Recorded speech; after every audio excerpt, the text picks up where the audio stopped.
Hello, hello, hello. To all 12 of you watching at the moment, if you look closely, you can see something strange in the air. Yes, everybody, thanks to your incredible donations, I have been able to afford this incredible lamp, which just goes up there and can give me light in all sorts of different colors.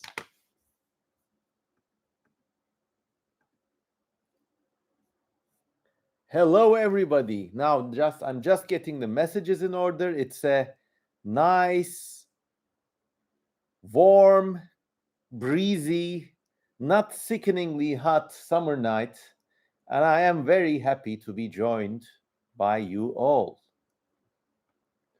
Hello, Bakara. Hello, Onur Taner. Hello, Caden Slinger. Hello, Gnome's Child. Really short Bronto here says, "Hey, nerds." Yes, we had a few minutes of delay. I want to ask you something. During the intro phase, while you were waiting for me, did you see the trailer going in the background over and over again? And that was, of course, the trailer with me looking cynical in front of all the bookshelves and all that.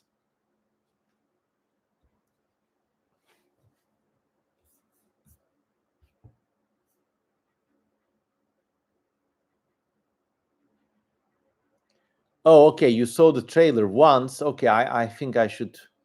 I want to make one of those, cool intro videos that, go all these like with all that music and stuff. But yeah, I did not know it rolled just once.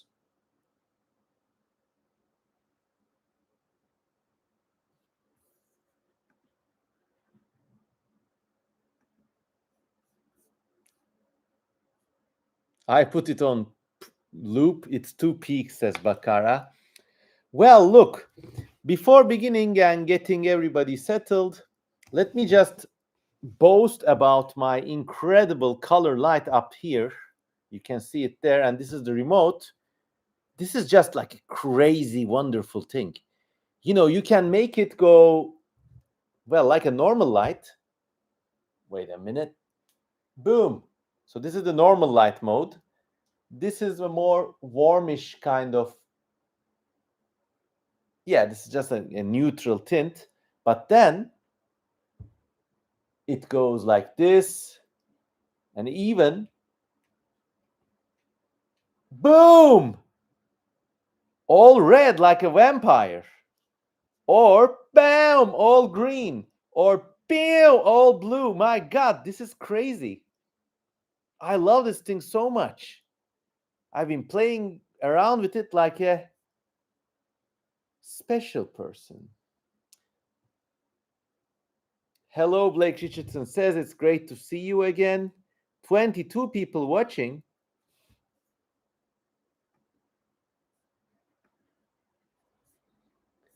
Something has happened with the chat, so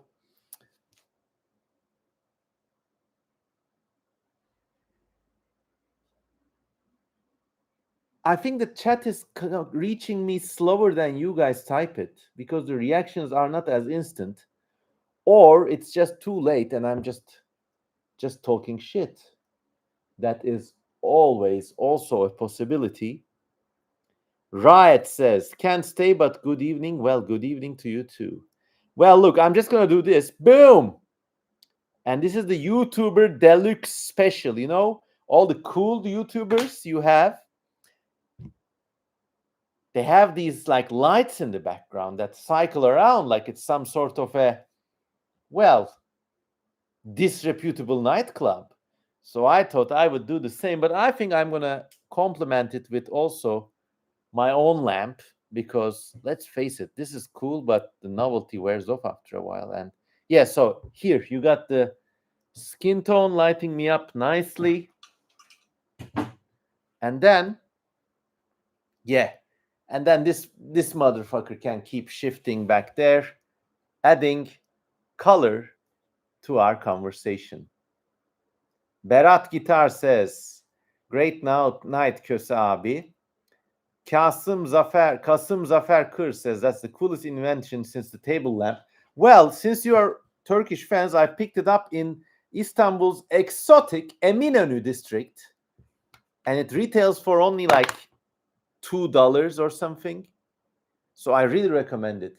In fact, I got plans to like buy a bunch of these and like rig them up together.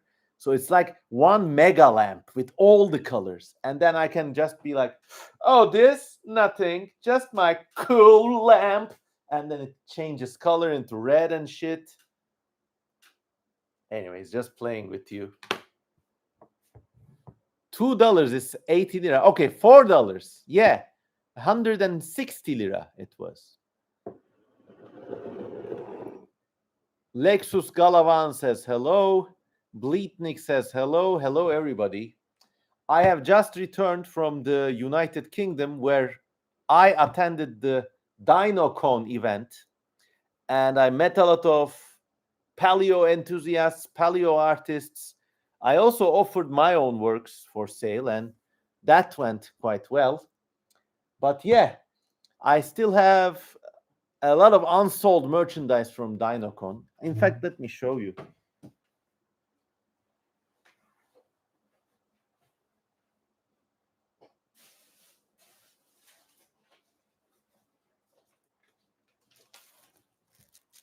I mean, these are all the things they did not buy. So I got this nice collection of paleo art postcards by yours truly. Oh, well, they're upside down. Let me tell you about the dinos. This is Albertosaurus. This is Anhanguera with a speculative puffin-like beak sheet fitting over the keels on its beak. This is Anhanguera again. This is an unknown, an unnamed pterosaur fossil from China, probably a relative of Lochnodectes. So these are all the dinosaur artworks I had been making for a while. And I printed them out as postcards, and a lot of people really liked them. So that's good. So many upside down pictures, yes. Berat says, we must all spend carefully these days. The Turkish inflation situation is horrible. 120 lira can only get you 6 meatballs. Yes, it's horrible. All the jokes and like the lamp jokes and everything aside, it really is not really good. I mean, inflation is deadly. Everything is expensive. And on the long run, I see no way out of this. Because it's not a matter of industrial output or even starvation. It's just that, well, everything is so expensive. I think we had been living on borrowed money for the past 2.5 decades, all around the world, but Turkey suffers more than most. And, well, now it's payback time. And I see no way out of this but a big global conflict situation. We will see how it pans out. David Menjivar says, please do more city life videos. Yes, I will. Thank you.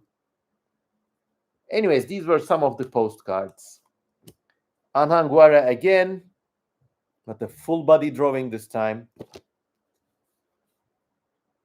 Okulu dentavis, which was thought to be a tiny bird, but turned out to be a weird tweezer-snouted lizard. So there it is. Caden Slinker says, I am not ready for war. Well, neither am I. I think like we really have the perfect ingredients for like a new kind of global war where a lot of people will be eliminated, but it won't necessarily be like the first two world wars. You see, all around the world, but most of all the developed world, there are surplus masses of men who are just usually not parts of families. They're not good for work, unemployable, usually from a totally different culture. They're just like, and I have to admit, they're not nice to be around in cities and towns. So they're not the nicest of people.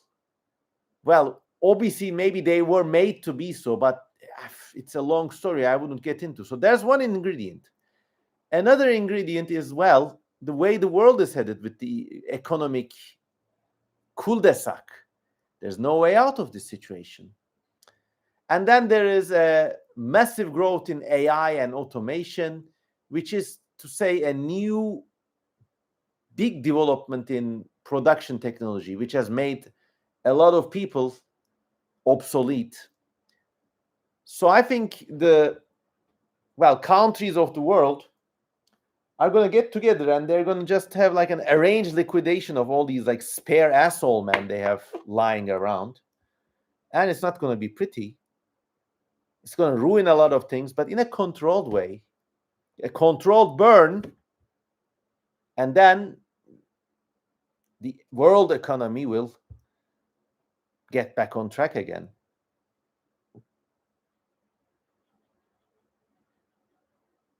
A lot of conversation with the falling quality of Turkish meatballs.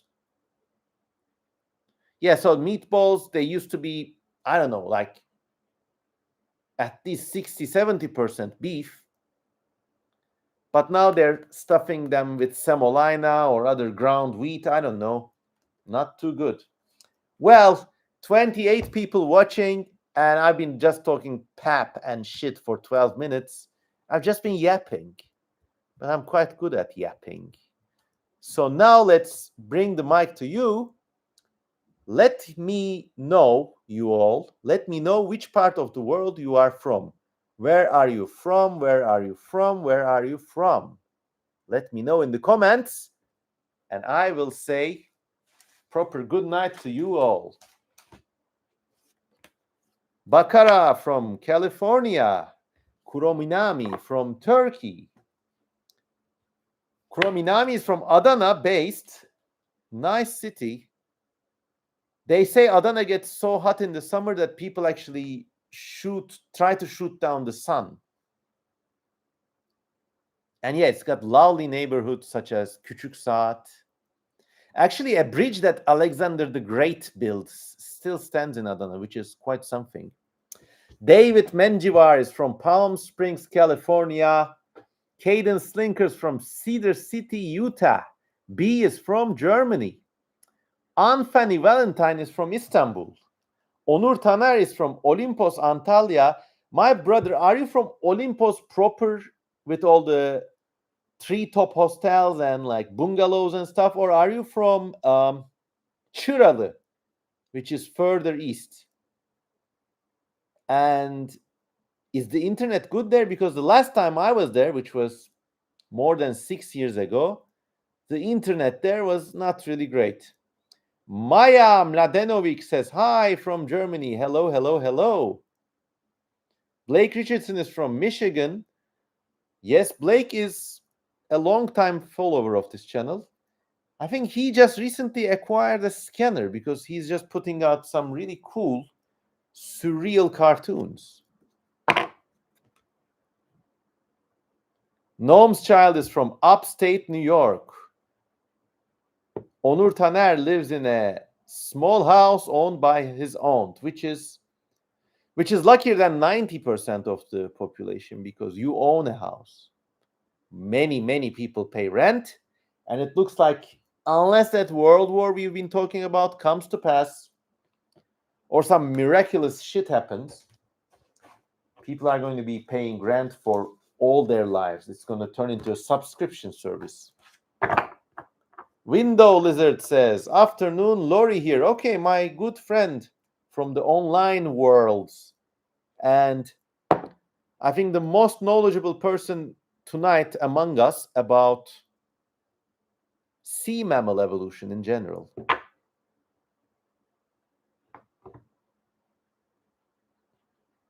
Lexus Galavan says, I went on a 1,000-mile drive to Louisiana passing through the American Southwest. It was an inspiring journey that has given a lot of inspiration. Yes, you're lucky. Man, you're so lucky. Still, even in this cloudy day and age, Americans can go on drives just to think about. But I think to top up my gas tank would take maybe like 1/20th of my daily wage from, well, the big PR advertising agency I work for. So you do the math. Lexus Galavan says it was for work. Okay.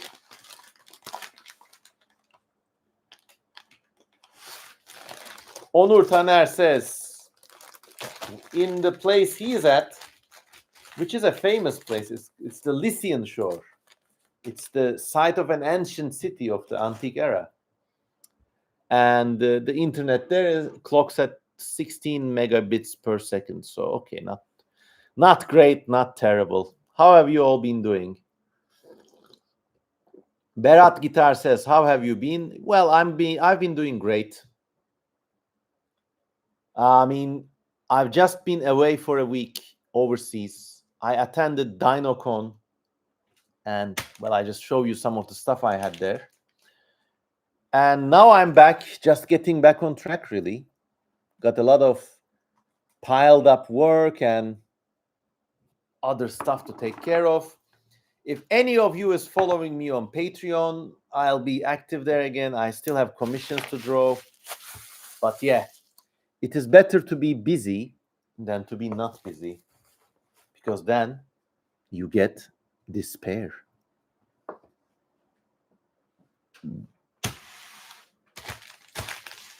I'm just packing all those postcards I showed you. Ramjet Raul says, I looked at your music playlist. Great stuff in there. Yes, if you go to, well, I will show you. I won't play the songs, but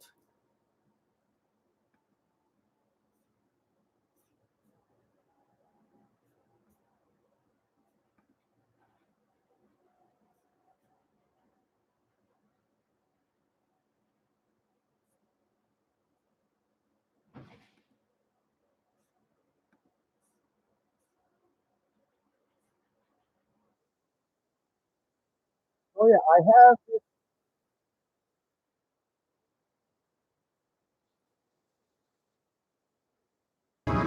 and it's got all the songs I like. So you got Dire Straits, but you have also Neşet Ertaş.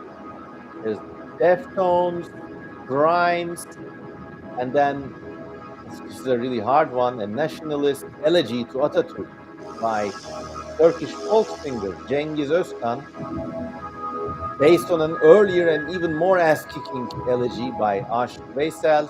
Then there's David Bowie. Then there's some Islamic calls to prayer. There's Connie Francis, Pretty Little Baby, Donkey Kong country music, Haris Alexiou. Yeah, it's a really omnivorous. There it is. Oh, the screen went black. Well, I'm sorry. I'm sorry. I'm back again.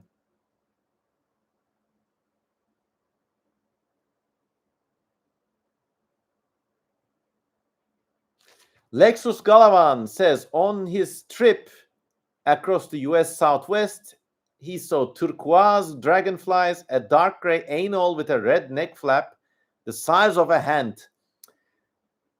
I actually went to summer school 25 years ago in Florida, and you do have a lot of anoles there, but the anoles are these like little lizards with neck flaps, like this one.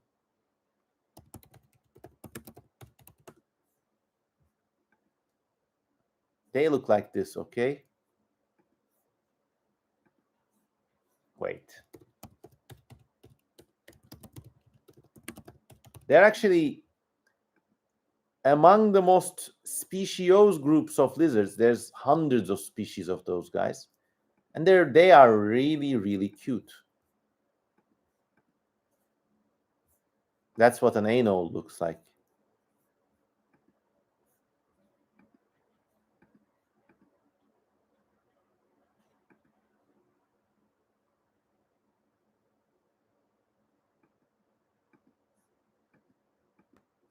Here you go.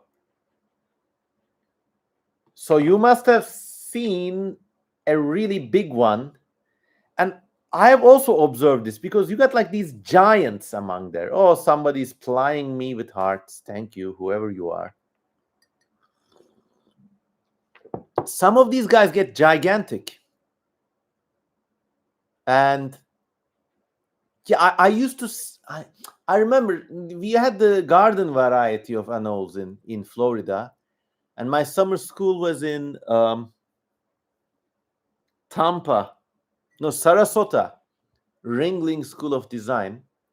So you got the garden variety of anoles, but every once often we saw really big ones. So I actually went and got myself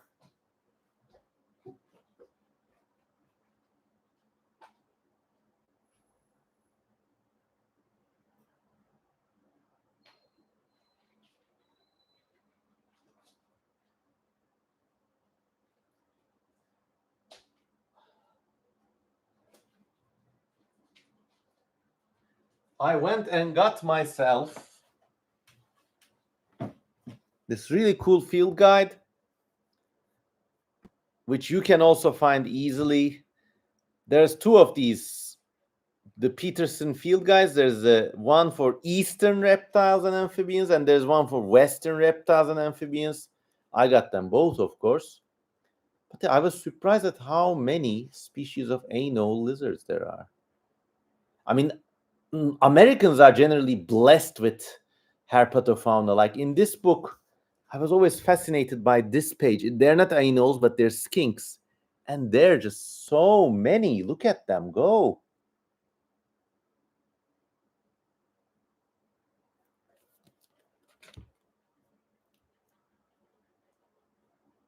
I'm trying to find the anoles for you all now. Oh, there you are. So you got the garden variety green anoles, the brown ones. These are earless lizards. They're something else. But then you got this giant thing, which is called a night anole. This was an invasive species from Cuba, but it's pretty well established now. And well, I mean, these guys are just cool. They're huge. I've seen them in pet shops. They're gigantic. And they are very personable too. And I don't know, maybe you saw one of these. Did you ever see a hellbender, says Snows Child? No, I did not. Window lizard says skinks, heart, heart, heart. Oh yeah, we also did something really nice. I signed up with a new publisher, and All Tomorrows has been rescued from development hell. As you know, there was a prior publisher called Unbound Books. And I mean, to their credit, their editors found me, and it was really cool to work with them. But then they had financial difficulties, so they sold their assets to a new company called Boundless, which hoped that with some injection of money, they could swing the thing around. My book was almost ready to print by then. Like, it was ready to go to publishers. But Boundless also hurt a lot of authors. So they did this thing where they said, we inherit we have both the financial obligations of Unbound too, but they said we may choose not to pay the authors right away or something along those lines. So that was like a big, horrible thing. And a lot of authors left Boundless then. And then I stayed because my book hadn't been printed yet. And there were no other publishers out and about. So I said, okay, well, I'd rather stick with these guys. And one lesson I can give you from that episode was, of course, I was disappointed, but I was never angry. There were a lot of authors from Unbound, Boundless, whatever. Maybe rightly they were furious. I mean, one guy was owed like enough money to buy a house and get him out of debt for the rest of his life. And now he's not getting this payment. So he's furious. But he expressed it in like a really vitriolic video, like full of spite and stuff, which even that is understandable. But I think it was a good lesson for me because I did not do that. I could have lashed out far more angrily, but I actually like closed ranks, kept it quiet. And then a new publisher came out called Wilton Square Books. And I actually met them and physically in person signed up with them. And now we're printing it. So that's the thing. The fallout from the Boundless situation is really bad. And I was told that pledgers should email the liquidators to get their money back. But judging by the way things have been going, maybe that can take some time. But if you still paid them, try to talk to your bank and cancel that expense. Sometimes I've heard this worked with some people and their banks. Show them that the publisher went bankrupt and you had an unfulfilled order. That can work too. And it's a very tricky situation to be in. I'm really sorry that it has been this way. So yeah, the story of the book was like the story of the humans in it. Extinction, resurrection, revival. And I'm not going to say any more until I have the books in my hand from the printer. Then we can talk more. And I will promote it further. So there. Bakara says, oh my God, you kind of look like Jean Reno. God. He's a very cool actor. But I hope I don't look like Jean Reno from that PDF file, pedo movie. Leon, Immortal Love. That was a cool movie to watch. With Gary Oldman screaming, everyone!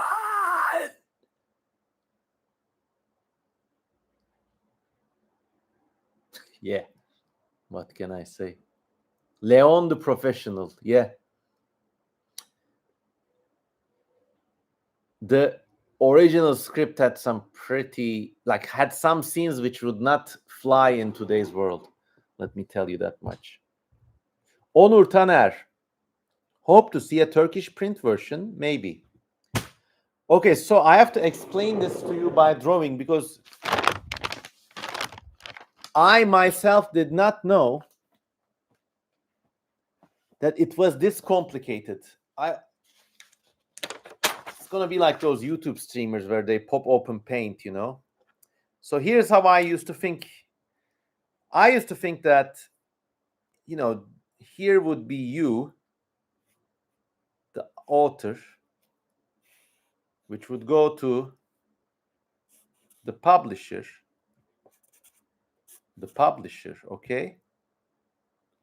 And then the publisher would sell it to all the people, like so. These are my people, okay? This was how I used to think. Turns out it's like this.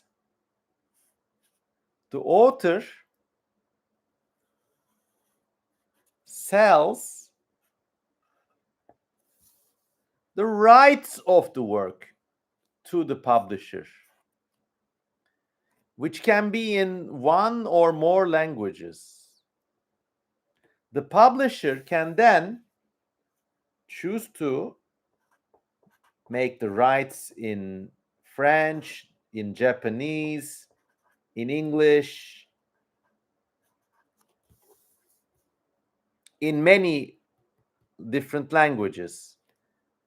And then they can sublease them to other publishers in France or Japan or wherever. Also, when they print their own thing in English. So imagine this is the publisher printing All Tomorrows in English. They sell it first to somebody called a distributor. So there's an American distributor who was very keen on All Tomorrows, and they placed a really big order because they knew how famous this book was online. And there are a lot of All Tomorrows fans in North America, let us say. In every American town, there are these high school kids who are into All Tomorrows and stuff. So that's a big market. So the distributor places the order to the publisher.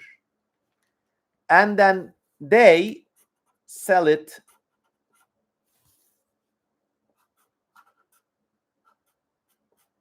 in America. But another distributor buys this from the publisher and might sell it in the UK or Europe, for that matter. So that's how this ecosystem works. Plus, there are agencies who only buy and sell the rights of books. And rights can also change. So usually there are rights in different languages, but then there are movie rights and adaptation rights and all those things. So it's a very, very complex ecosystem, and I did not know it was this crazy. So now you learned it too. Dark Master says, hey man, how is it going? How is Turkey going recently? Turkey is going well, thank you. But there are lots of Turkish fans in chat too. So you tell everyone, there are really, like, economy-wise, things are really not well. And I've talked to people in cafes, in advertising, in architecture, in a number of different lines of work. Like, if you get fired these days, you may not be able to find new work in your sector for months, maybe even years, because nobody's hiring.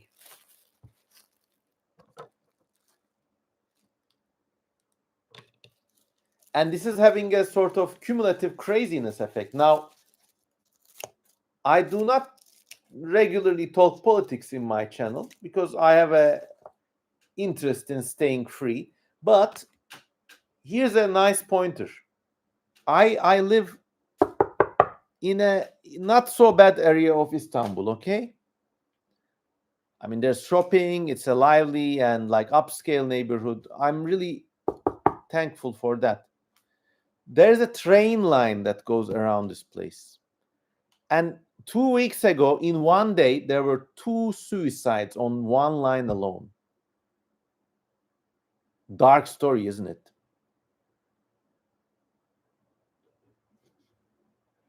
And a lot of people are losing it. Like, as Berat says, some guy just killed his roommate just because he added onion to his food. Well, I think the onion was the straw that broke the camel's back. I know Turkish people don't like camel metaphors, but that's a neat one. The straw that broke the camel's back. So the roommate must have been like a real shit before. But yeah. Also, like, all these American friends, if you think your dorms are bad, wait till you see a state-issued Turkish dorm. It's almost like a prison cell.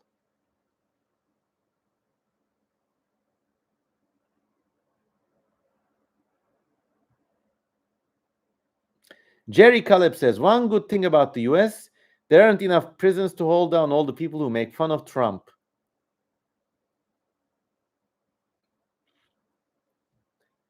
Well, that's true. You also have the First Amendment, which, despite everything, still works.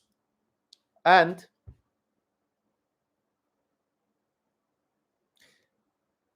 even if you were like the most Machiavellian operator working for Trump, it would not be in your self-interest to jail everyone.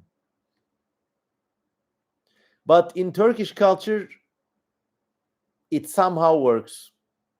And that's the last I'll say about that. Lexus Galavan says, is it possible to be contracted as a part-time truck driver in Turkey? Well, I guess it is possible, but why would you want that? You want to see the scenes and like the countryside. Yeah, I think you could do that, but the pay won't be great, but you'll make enough to live and you'll see the countryside.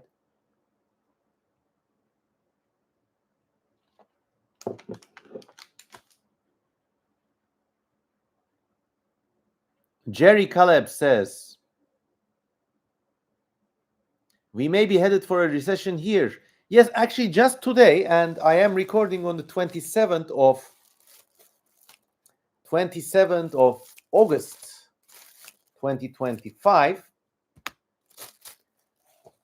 There was some like a big plunge in the US stock market and the value of the dollar. I think it was because Trump decided to appoint his own guy for the Fed. I really think Trump is taking lessons from Turkey's president. But Turkey's president is way smarter than Trump, way smarter. He's got survival instincts. Trump, I don't know. He goes up and down. He does these like really stupid and cruel things sometimes, but he also offsets it with like some like a more paternal attitude sometimes. I'm talking about how it seems to the general American voter, not people watching this channel necessarily. He really like this Epstein gate could be his Achilles heel. But I think he's also shifting the agenda to economic crisis and maybe even war to cover that up. Berat Guitar says he's just cutting the bag. We just do that. Yeah, it's a pleasant evening hobby. No, it's actually my well, okay, on my desk I got things, okay? I want things to be nice and organized, for Christ's sakes. So I got my little wastebasket cup, which is just a cup inside another cup, and it's just shit. And like all the small pieces of paper and like eraser, garbage, and all the shit goes into this. And I also have this plastic bag I want to get rid of. Problem is I can't stuff it right there. It falls back off. So I'm just cutting it into little bits. Actually, just watch my hands.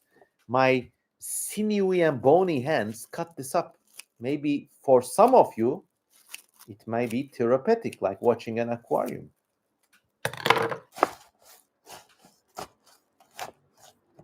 Cup in a cup, like Matrushka doll, says Onur Taner. Well, no, because I want this for stability, and this is plastic. So if I put like a wet wipe in it, it won't leak. After this, we'll be doing some more cutting, but we will be cutting leaves for my isopod colonies, actually. Calliope crane makes a strange face. Jesus Christ, what am I doing? Okay. Well, everybody, I'm just going to... Berat Guitar says, do you like Radiohead? Actually, I don't. I've always had a healthy dislike of Tom York. The fake thing. And he tries to be this sort of... If you're in the UK, you would get this like Guardian reader's version of a rock star who is like smart and sophisticated. He's like the Tilda Swinton of rock, which is just like a pretentious thing to be. Radiohead music, I really don't like it either. It's extremely pessimistic, dark, already in a dark world. They got one song I briefly like, which is called Spinning Plates. And well, that whole album was a big protest to the 2003 Iraq war. And the song is called Spinning Plates. It's called Like Spinning Plates, and the album is called Amnesiac. And it's got a really nice, almost orchestral intro. Na na na na na na na na na. I like that song. But all the other shit, Paranoid Android, all those, like, I don't even remember. Hail to the Queen or Hail to the Thief. What's the one where he dances like he's having a rabies outbreak?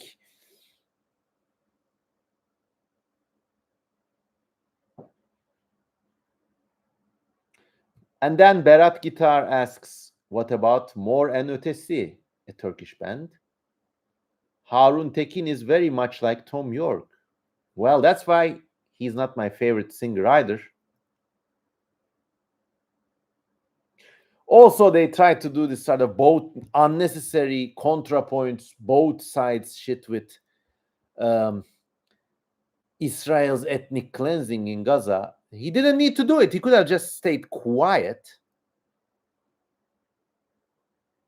Which is rich coming from a band who refused to play in Turkey in the early 2000s on account of Turkey's maltreatment of minorities.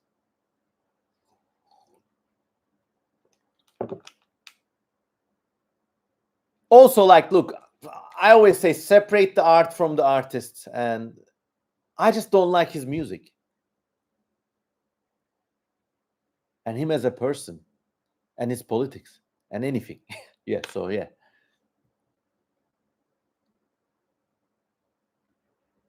Okay, let me pull the garbage back. Let me pull the skink book back. Why don't you ask me some questions? I'll be back with my isopods and some leaves to chop up for them. And then we'll continue this nice night of conversation. Very nice to see you all. And if you're in the replay gang, do you know what keeps the coffee in this cup and the garbage in this cup? God damn you, it's your Patreon donations. Why don't you all now go to patreon.com/Siam Kozemen and just take a good hard look at who you need to donate at for me to keep this Keranelite on. Patreon. Don't make me say it another time. I'll be right back.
Questions. Let's have them. I will be back very soon with the bugs. I'm gonna chop up some nice leaves for these motherfuckers.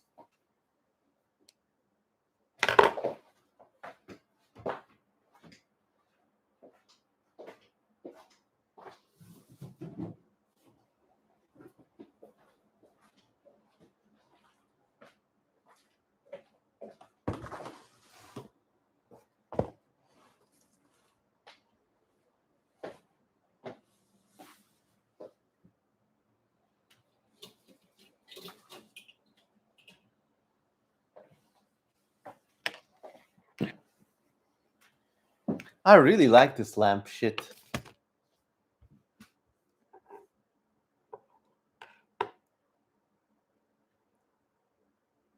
Okay, lots of nice comments. Keep the Kerane light on, yeah.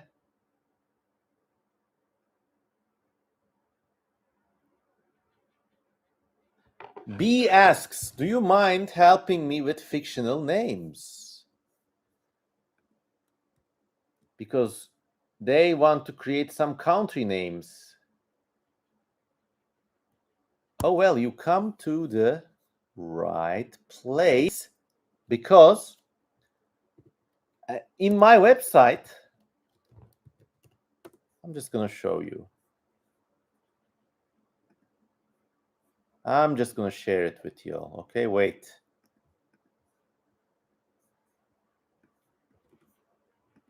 Wait. Let me figure this out.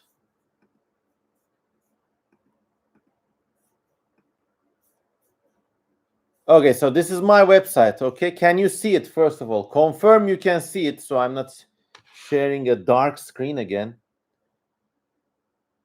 Okay, you can see it. Go to the projects section, and there you have lots of different projects. There's a little page there called a list of cool names for fiction writing. And it's literally like nearly 1,000 cool names I just dream up. So whenever I'm going around, I carry this little notebook, okay?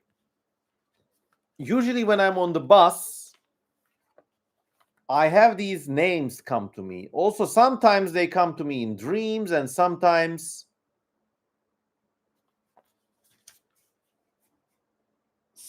when I'm sleeping and stuff like that. So here you got a nice list of cool names for fiction writing.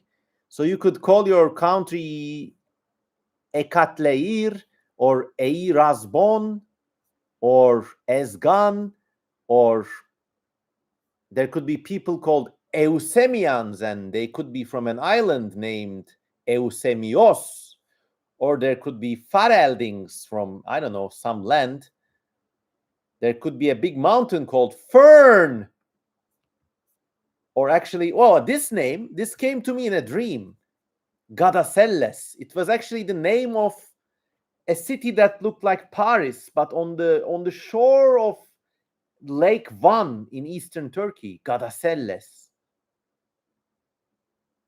So, well, go look at this website. Eidolodon sounds like the scientific name of a Paleocene mammal, says the Dark Master. Yes, I mean, Eidol, where is it? Wait, let me find it. Eidol itself means idol. It's an archaic way to say idol. So Eidolodon could be like this giant, like, I don't know, something like a sperm whale, but maybe the teeth have these curves along the side, so it looks like a weird Virgin Mary statue, so they call it Eidolodon. Who knows?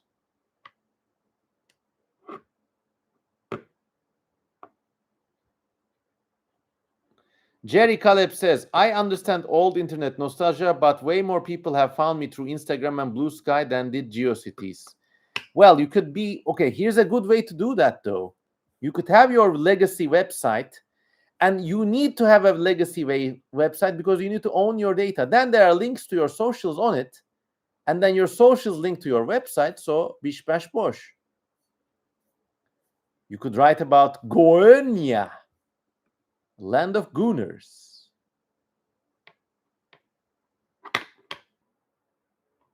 Just make up names. Just fucking make up names. There's no science to it. There's no logic to it. The more you invent a science for it, the harder it becomes. Just make things up.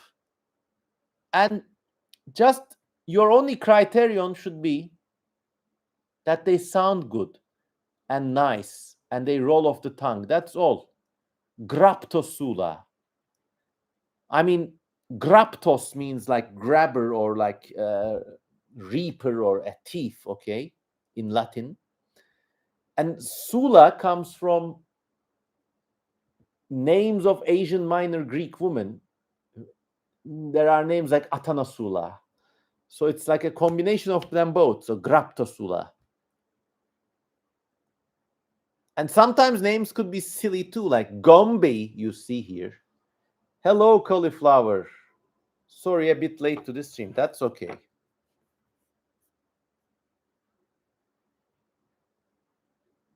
Berat says, first thing that comes to your mind is perfect most of the time. I agree.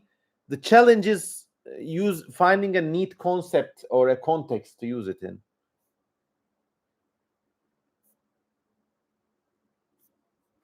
Let's look at our top fans. There's a new tab for top fans. I did not notice that before. Bakara is number 1. Onur is number 2. Beer Hat Guitar is number 3. Blake Richardson is number 4. Okay. Neat.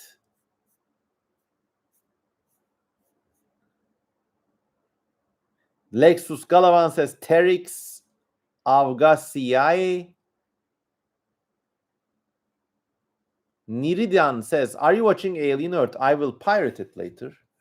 Could be. I mean, they're beating a dead horse at the moment. If they needed to do something with Alien, they should have done a series adaptation of the comic book sequel to Aliens, which was really dark and gritty, and it's about an alien infestation taking place on Earth. It's great. It's a really like nice. It's called Aliens Outbreak.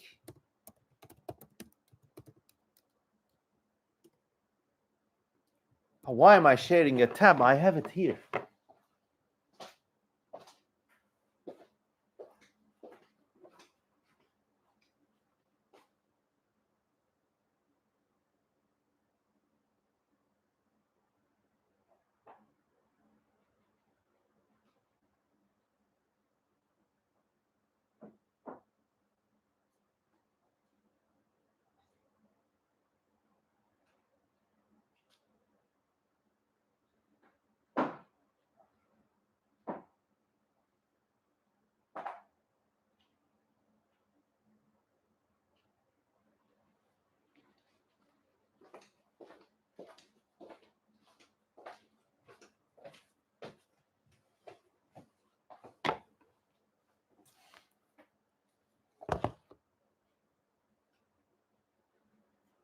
Aliens is owned by Disney now. Niridian says heart and pirate. Thank you.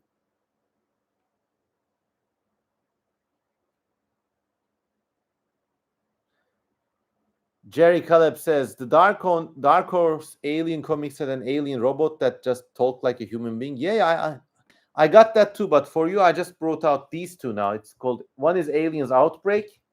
The other is Aliens Nightmare Asylum. And I'm not much of a comics guy, but these are the only comics I collect. And, well, this is great because as the aliens infest Earth, there's a television cult that sees them as the Messiah. By the way, this is what Games Workshop was influenced by as they dreamt up the Tyranid gene stealers and all that. I'm just trying to find it. The book takes place after Aliens, and it's from Newt's perspective mostly, and you learn so much more, and it's really dark, and it's really horrible in a way that stays with you, like a good movie. And I'm just trying to find an image of that TV cult that worships the alien. And there's also like a military dictatorship, and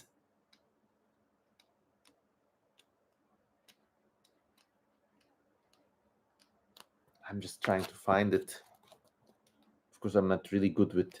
Why don't you see it with me as I try to find it?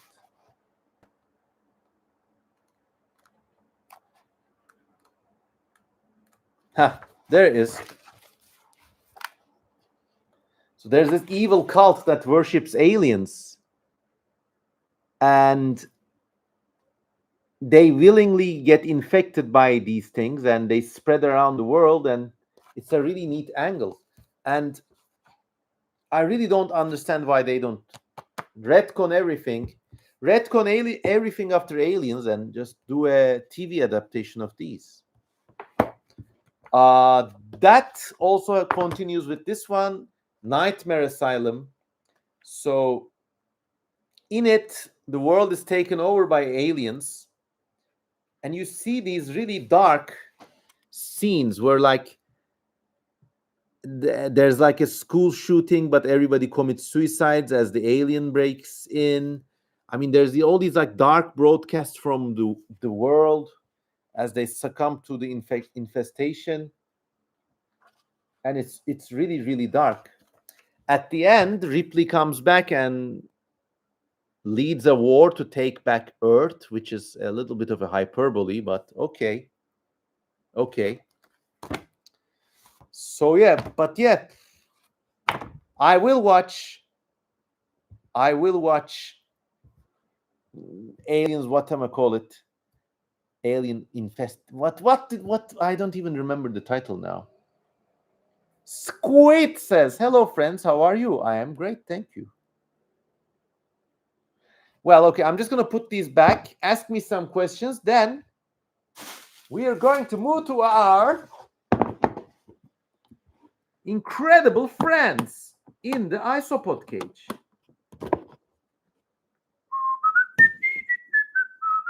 Look at these fuckers. They're downright amazing. Look, there's a small one with its mom. These things are really social. I love raising them. I just gave them some cheese today. They ate it up. Now they need some moisture and some leaves. Yeah, so why don't you look into this box while I put the aliens back? It's real isopod hours, yes. And then somebody was asking me about Warhammer. And yeah, I will talk about that.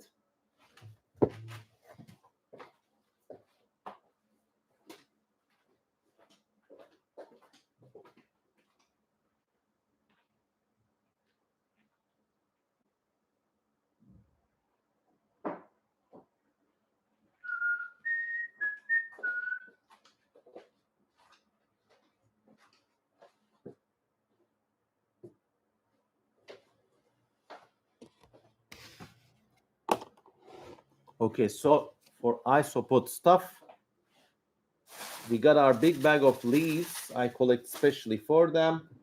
We got our water soaker. We got our headlamp because I want to see them as I give them leaves. So about Warhammer, hey, Mr. Köseman says, MGE. Maybe Monday says Alien Earth is all right. Okay, maybe it's okay.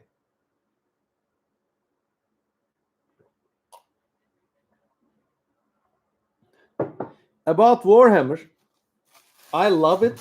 I mean, my favorite faction is the Tyranids, which should come as no surprise to anyone. But I really hate these Warhammer fans after these Warhammers fans like Arch Warhammer. Do you know that fucker? This insufferable person.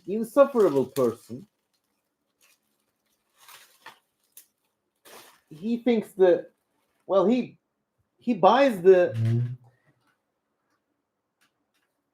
he thinks that the Imperium of Man is a good model for world politics, and he's one of these like sexless, joyless, horrible people that spoil everything. He throws a hissy fit because they said they were female space marines or something. Doesn't really matter. In your head canon, you may omit them. Now you could have like this guy's entire raison d'être, the reason of his existence, is to be angry about this game. He also makes like there's this other grim dark fantasy game called Trench Crusade, and he's like a bitch, comes out of the woodwork saying, and his accent, it's awful. Yeah, he does the same accent as Sargon of Akkad, Carl Benjamin. I could at least respect Carl Benjamin because he has a family and he owns a business, he employs people. This Arch Warhammer guy, he's just pure spite. I really was this close to making like a brutal takedown video of that guy, but one of my rules is not to engage with internet drama because it consumes you. So I decided against that. If you want to listen to some like good flaying of this Arch Warhammer cunt, listen to West Side Tyler, I think is the name. West Side Tyler's takedown of him. It's like he stabs him with words. He shanks him with words. But at the end of the day, that's what all YouTube drama comes down to, just people insulting each other with words and not much gets done.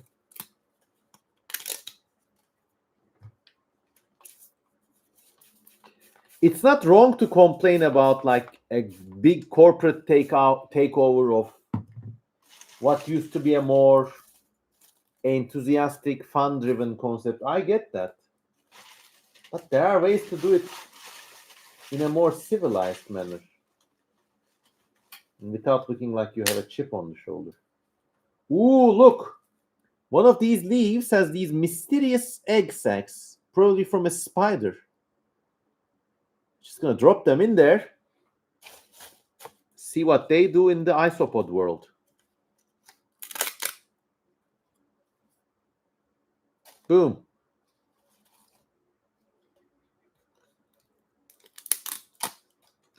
Dark Master says West Side Taylor is kind of questionable. To be honest, he didn't defend that empanada. But I watch all of these fuckers on the left and the right, and it's just crazy to observe that it didn't really start with it, but it went into overdrive with the Israel-Hamas war or Israel's ethnic cleansing in Gaza. It was a waking call for late Gen Z to go to realize that the world is a political place, especially in the States. So suddenly there were all these characters, Hassan Abi, Ethan Klein, Vaush. There's one I really love to hate watch. Angry Q-tip of a Canadian. What the fuck was his name? So forgettable too. I'll remember. Angry guy. We're in serious danger. He pretends to be a philosophy YouTuber, but he knows he's all in it for the drama. Not Destiny. No, Destiny is a whole. Oh! We are recording on the 27th of August. Just yesterday, he has some like real weird, like sexting with minors, possession of child porn and stuff. They have always been insufferable. No, the guy I'm thinking about is President Sunday. Does anyone know about that guy character? President Kuran Minami says, hell nah. So President Sunday is like a less classy version and dumber version and poorer version and a Canadian version of yours truly. that doesn't know anything about nature, art, history, studied philosophy. He was a Republican, actually.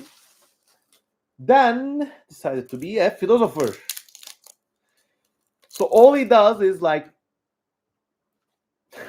talk shit, and he enjoys the drama thing, but he pretends to be above it. So every once often he has a freak out, or what you call it, a crash out these days. He has a crash out, and then goes into like 2 hour or 5 hour marathon reading of Deleuze or like some obtuse philosopher like that. Then 1 week later, it's back again. Oh, destiny is ontologically evil, or like,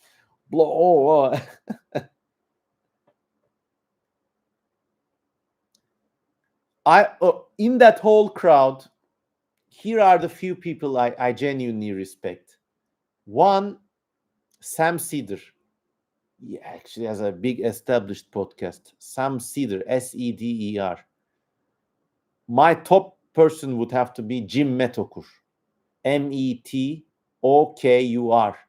and he really shafted it to like left wing and right wing idiots and pretentious people. He's just like, his politics are another matter, but he's just the best. And I think he has some health problems. I don't know, but I always like have a soft spot. Like when he does a live stream, I listen to it. My loveliest, guiltiest pleasure. Sadly, Jim died of cancer. Did Jim die though? Like he had like a big health issue, but I don't know if he passed away recently. If he did, really rest in peace.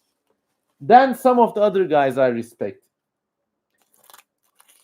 This bad empanada character, not because of his politics, because I'm not as far to the left as he is, but he seems to be a no bullshit. Like he calls things out as he sees them.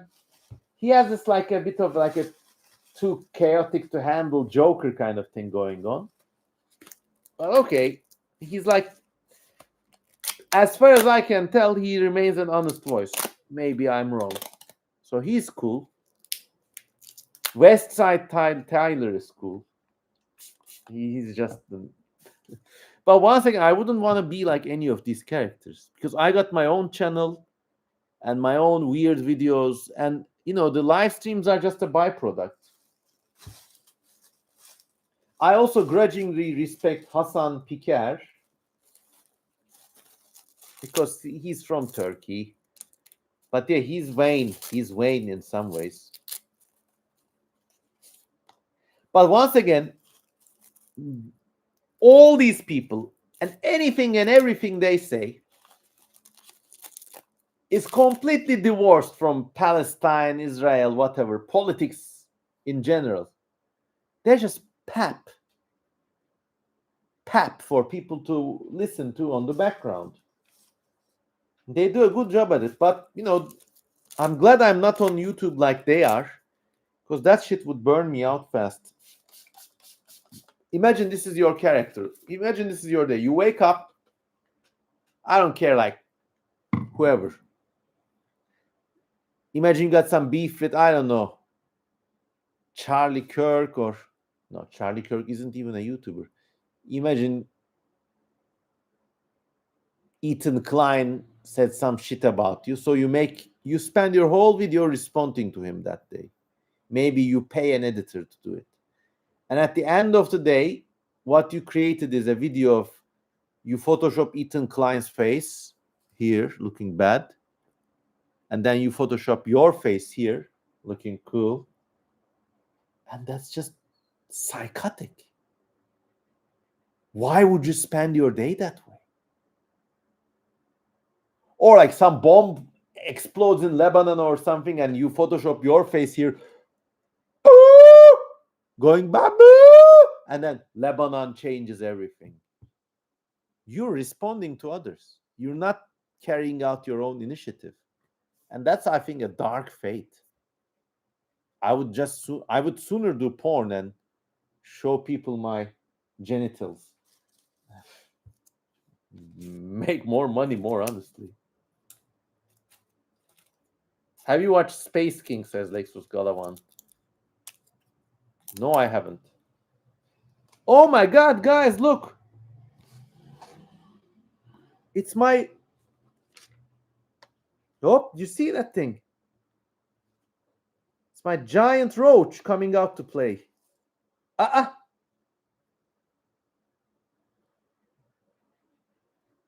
That's such a cool character. He lives in the soil. I mean, he's a she. This is a female because the males have wings. She lives in the soil. She's a total introvert. Ooh, got a feisty little one.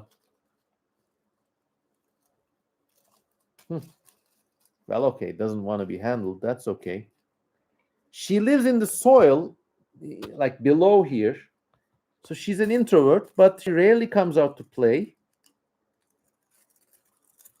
Okay, I'm not going to disturb her anymore.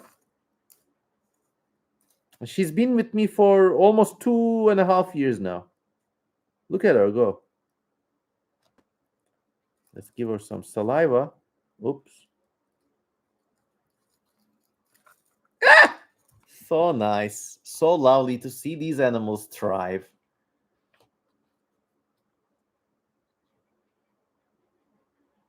And it's nice to see her getting along with the isopods too, because there were only like 50 isopods here.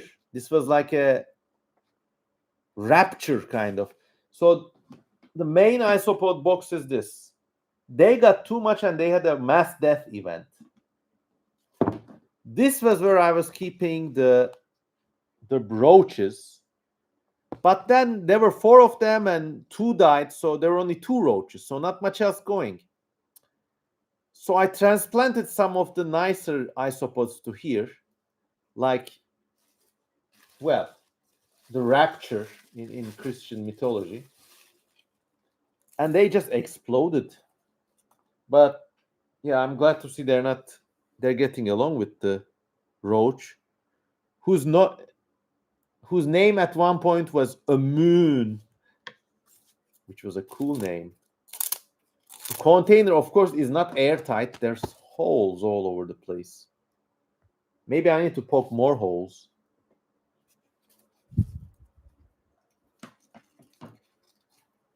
Hey, look at her. She's still going.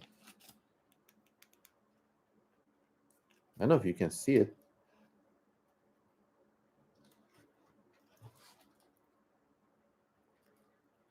Just under the light here. Yep, the real Cosman Hours featuring a moon the roach.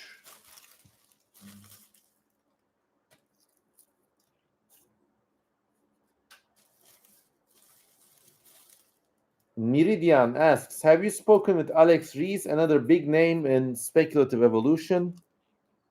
Yes, I have.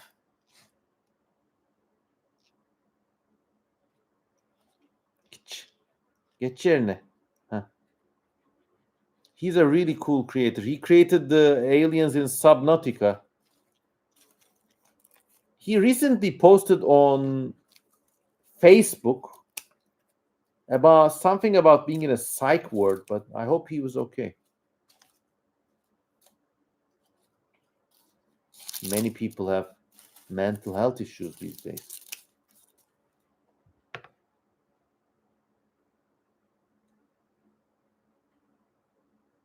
There's the roach, there's me. What a nice night.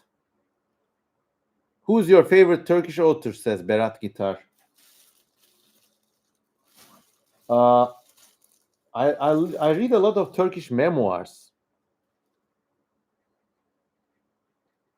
One of those which I really enjoyed was by Ahmet Yüksel Özemre. Real eccentric character, and also the one-time head of the Turkish Atomic Energy Agency. He was cool. I almost don't like any of the fiction writers, maybe except the guy who wrote The Last Janissary.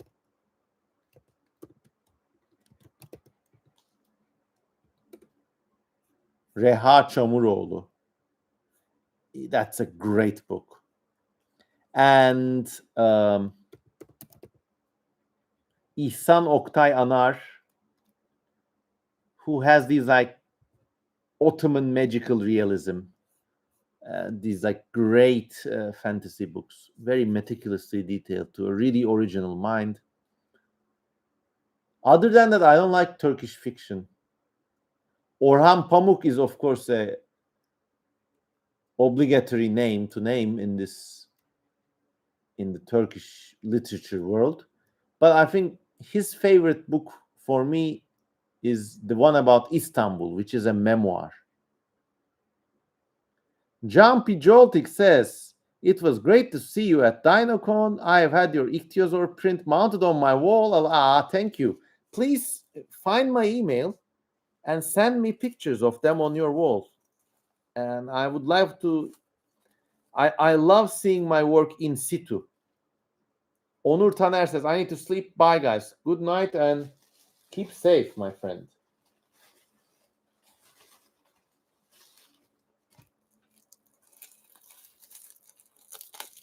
I love that this community brings everybody together. And yet some people would say, oh, 37 is not too much. But if you imagine having a house with 37 people, a house party with 37 people, that would be a lot of people.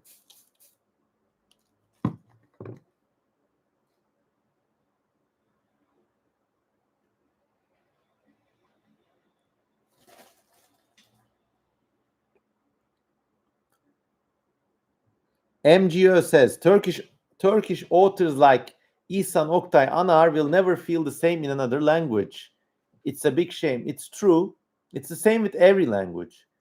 Imagine what we are missing out in French, Italian, Chinese, Cantonese. A whole world of people like that.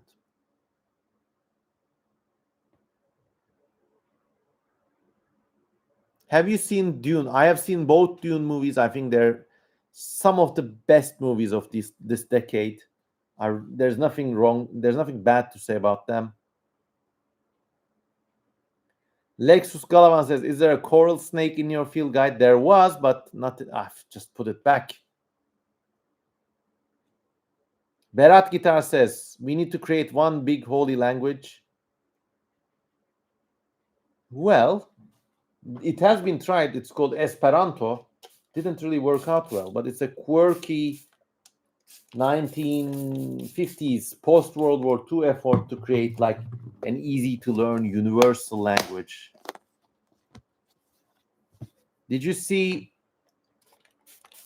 David Lynch's Dune from 1982? I did, actually.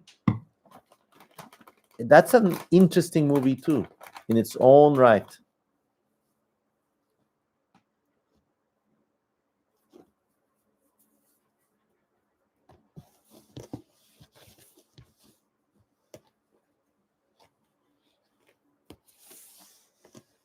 But I think, you know what? This might come as a surprise, but I think still English is one of the best languages to express stuff, still. Because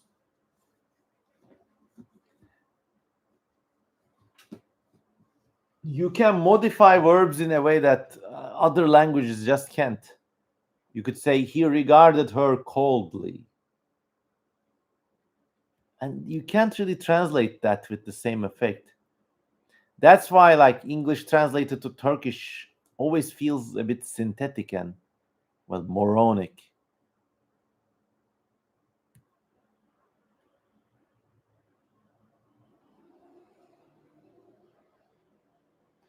Do you think that as an author, being easily translatable is a bad thing? No. Only being a crap writer is bad if you are a writer. I mean, personally, with All Tomorrows, I think translating that into Turkish is very hard. Because once again, that's why I never attempted it, never even bothered with it.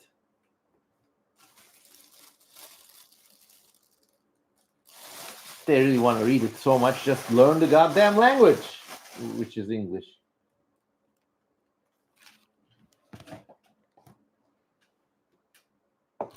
Is the remake dropped? No, the remake is still going on. I just need to focus all my energy on the reissue now. I need that book on the shelves, then I will breathe easy and focus on the remake. Well, they've all been fed. Tomorrow they're going to have some bananas too. Oh, Jesus, they're very active tonight. They like the leaves and they like the water I gave them.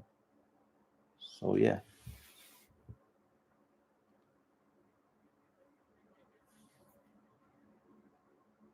Dark Master says thoughts on acanthoideans and placoderms and their potential for speculative evolution.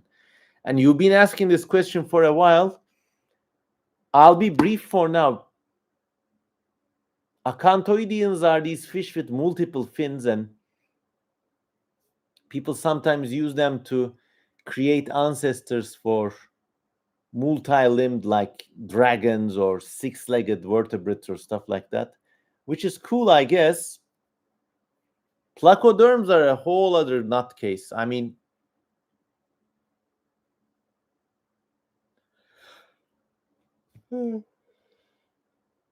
some of them had like almost like a lobster-like front part where the fins were turned into like leg-like things, but the back half was like a regular fish. So that's really wicked. It could have taken vertebrate evolution on a completely different trajectory, but we just don't know that now.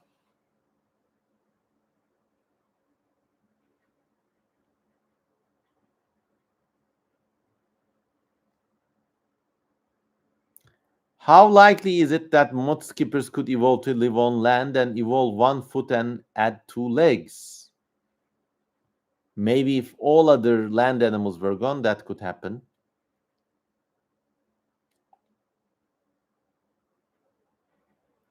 Blanker Hans asks, are you good with ancient Egyptian culture? I have a question regarding hieroglyphs. I mean, ask on, but I'm not the best knowledgeable person to ask about this.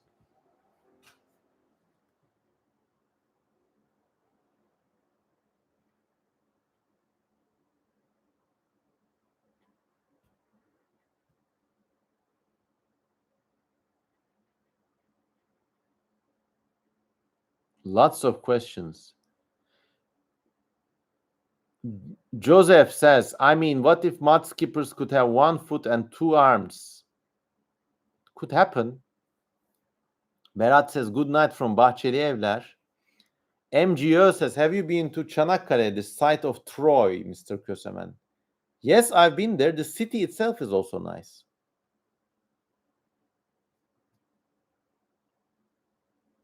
With placoderm or acanthoidean evolution, I also think that if those creatures ever became the dominant fish, they could have also ended up resembling teleosts or sharks to like some degree. So maybe a lot of their weird characters would get ironed out.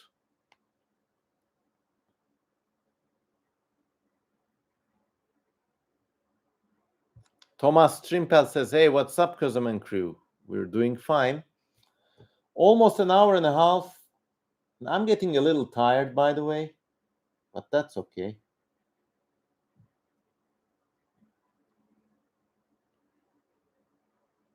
Jerry Caleb says, oh, Troy is in Turkey? Of course it is.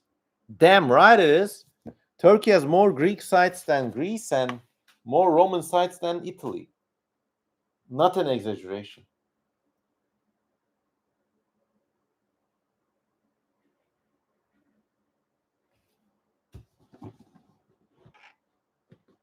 I'm just looking at my isopods. My, there's a crazy parade on. I don't know if you can see them from this angle, but like just watch. There's dozens of them in there. Just walking around.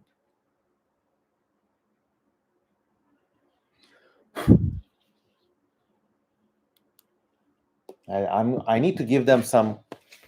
I gave them some leaves. They're gonna eat them all up now. But I also need to give them some wet food too tomorrow. So I have a banana with my breakfast, and after I have my breakfast, I get the banana skin and chop it up into little squares and sprinkle them in. They love that. Why was there a big crash of isopods in that other container? Well, it sometimes happens. It may have been inadequate ventilation, or I think there was not a moisture gradient.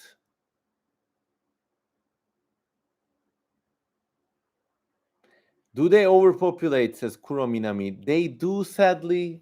I thought about introducing one of those isopod eating spiders in there. And they're like, Distera is the name, this one.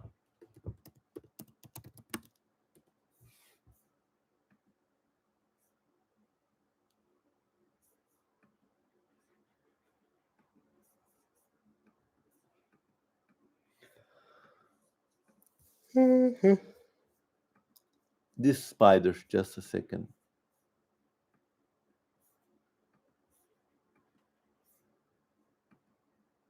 Yeah, these guys have crazy fangs, and the fangs are that long because they need that to pierce the armor. But then again, I need something to control the population. But then I feel sad, they got their moms in there and stuff. Blake Richardson says, Kozuman's looking absolutely jacked. What have you been eating? No. Just have my arms. I've been eating fish and chips and fried shit for the past 10 days. Where is that spider endemic to? Like, if I went out right now, I could find you one within an hour. They live under bark, and they've also been introduced to a lot of places. Like, you have them in Australia, among other places. So, yeah.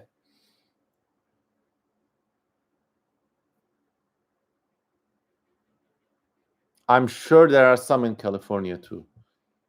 Are there multiple species of this spider? Yes, there. I think it's a species complex.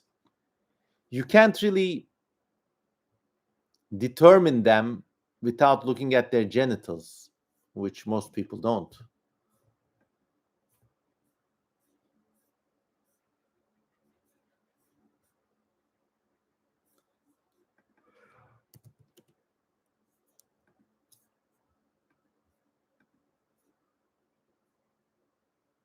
That's what I like about life in general. So much subtle variety. I mean, I'm opening some more tabs.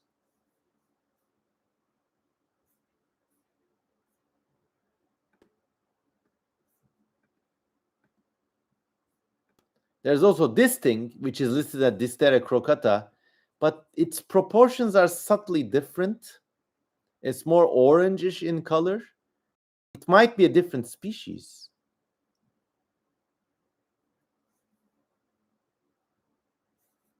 Or there's this one,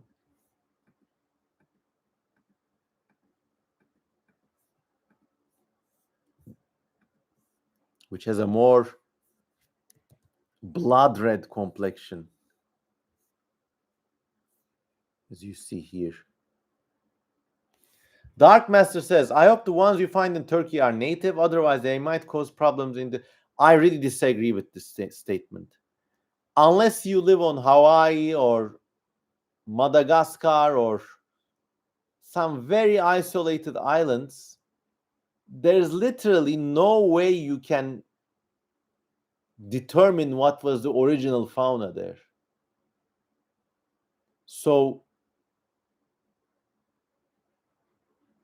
yeah, this is meaningless. That spider, what is your baseline for native life?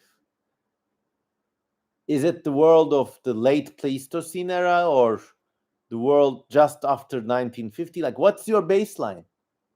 Humans have domesticated animals have been like, especially in a place like Istanbul with like nearly 10,000 years of continuous habitation, environmental modification, farming, horticulture, agriculture, doesn't really matter at this point. If an animal is living somewhere, it's a native. I'm really sorry. Maybe you can do something about, I don't know, cats in Australia or rats on some isolated islands, but it's a foregone conclusion. I hate it when these people go around in Florida. They find iguanas and shoot them. Why? Because they're not native. Get the fuck out. You can't really, you can't really contain their population. They're going to keep breeding anyways. You're just taking lives over a arcane philosophical point. Not to mention, Florida has pet cats, pet dogs, all sorts of birds, humans. While you're at it, go conduct a mass shooting too then. I think this like oversensitivity about species nativism is extremely unethical. It's not defeated, it's just the way of life. I'm exempting places like New Zealand, Australia. Look, of course, don't bring in pests from another continent, but don't kill. If you're in Australia one night and you see a cane toad, I wouldn't kill it. Why take a life? There's probably 5,000 more of them in the bush that I'll never get to see. So it's just virtue signaling, ecological virtue signaling.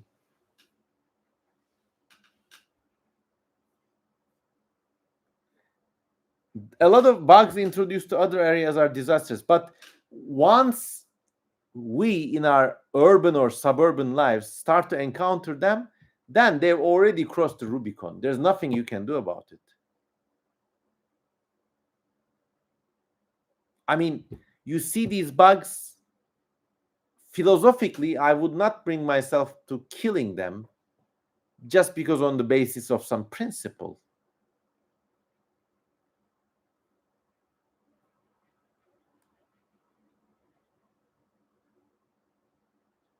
And it's also crazy how agriculture is exempt from all of these conversations.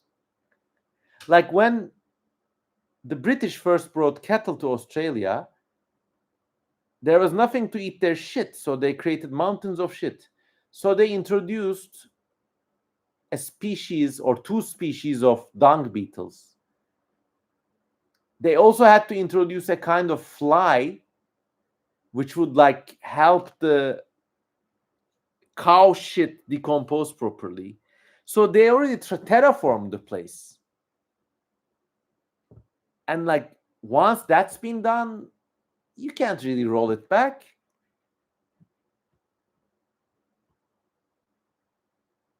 Yeah, Australia had deer, rabbits, foxes. They're still out there.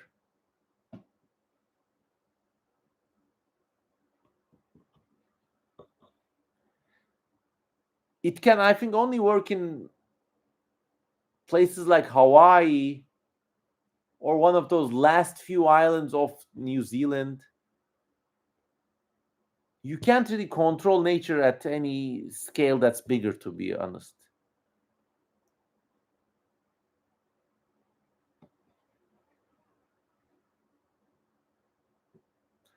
Dark Master says some people are like invasive species denialists.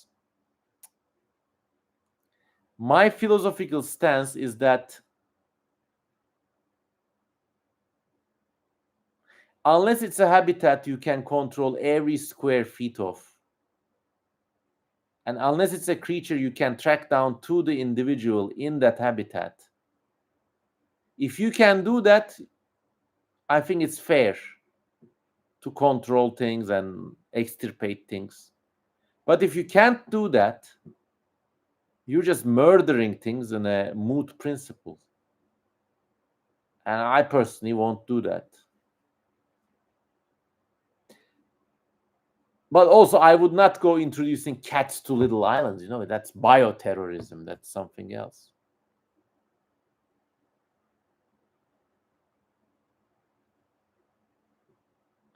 Bakara says, terminate with extreme prejudice.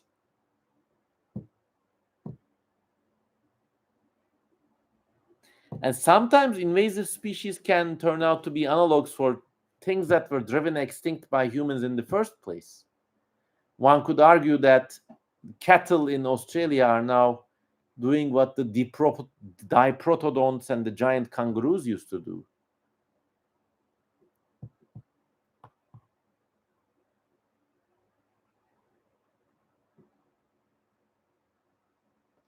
I'm more worried about native species, says the Dark Master. Fair point.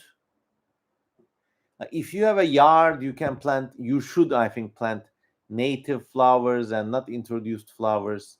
So there's a lot of benefit you can do by fostering the development of native species by all means. I just don't think that it's as effective as recycling, which is not effective at all.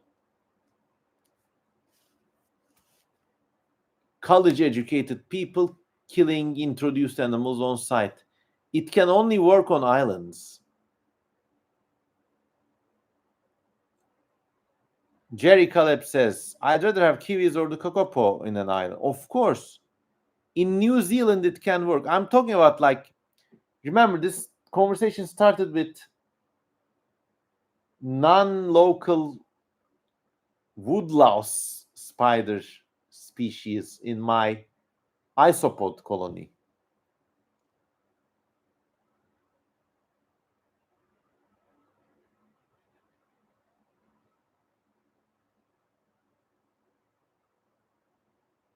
I don't know. It's just the way I think. Well, if you disagree, I think it's a happy disagreement.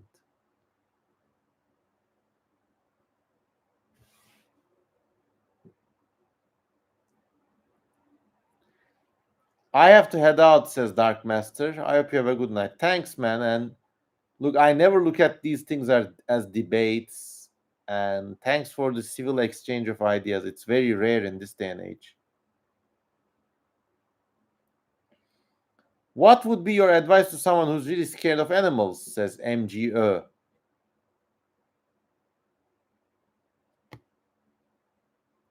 Even from cats and dogs. Maybe you could get them to watch cute videos of the animals first, and then they might get used to them.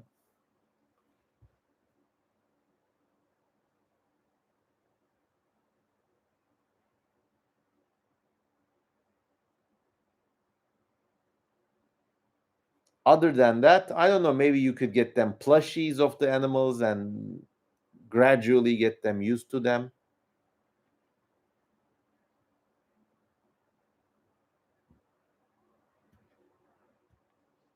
Bakara says, I hate when people kill insects for no good reason. I solidly agree.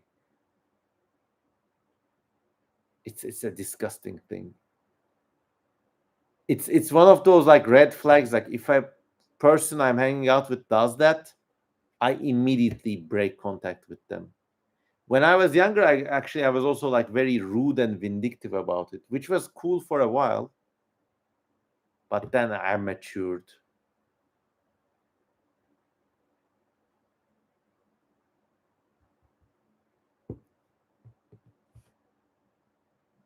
Okay, everybody, nearly 2 hours.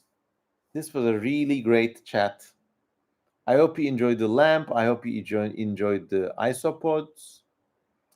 I hope you had a good evening and you will have a good week wherever you are. Glexus Galavan says, I pet a baby lizard. If you're on the replay gang, you know where to go for Patreon. We also have a lot of art that nobody else gets to see on Patreon. So yeah. Blanker Han says, I love you, my favorite Turkish person. Thank you. Let's do a proper good night. Let me know where you're from if you haven't done so at the beginning of the stream, and I'll tell you a proper good night.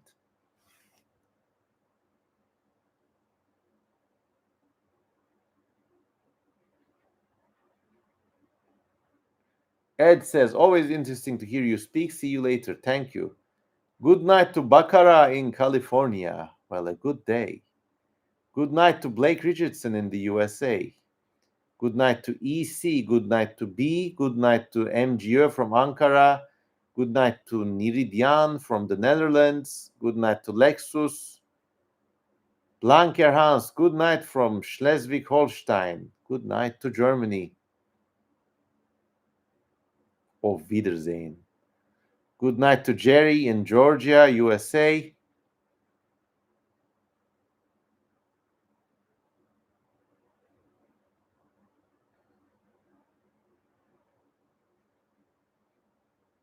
Thanks to Joshua from Pasadena, California. Good night to Hayden. Good night to Kasım. Good night to Jerry. Lexus Galavan says, I farm snout moths. Wait, let's do a poll. Let's see where everybody is from. Where are you from? Europe, UK, Turkey, USA. Let's start the poll. Where is everybody from? Europeans, Americans pressing in, Americans at 55, Europe 33. Wow, I love these polls. Nobody's from the UK. 14 votes in.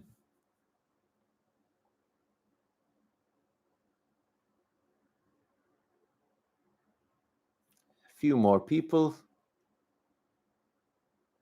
You won't believe it, like 56% of the viewership of this stream is from the States. Mexico isn't real, says Ed. Okay, if you're from Canada and Mexico, you also click USA for now. The Americas, okay?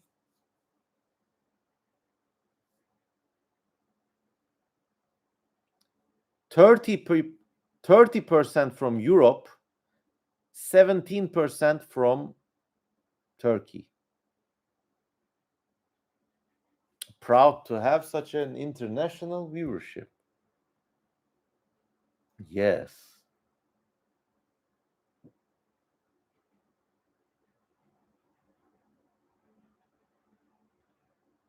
"19 votes. When this reaches 21 votes, I'll shut it off and say good night. Jerry Caleb flies the NAFTA countries' flags. North American Free Trade Agreement.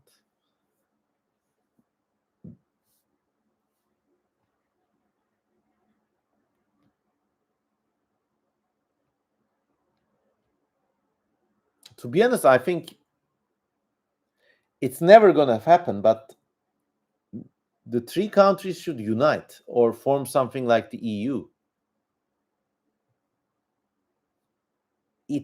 And the lovely thing about the Americas in general is that even now, American culture is informed by European or English culture.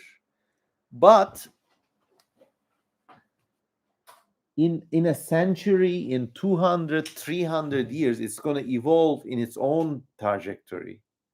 And it's going to be a wild, alien, new culture, completely unlike anything before or since. And it's really going to be interesting to watch. Already, Americans have so many unique traditions and like ways of living, mobility, cars, uses for technology that the rest of the world just doesn't have, period. Yeah, the United Empire would be called CAM, Canada, US, Mexico. Okay.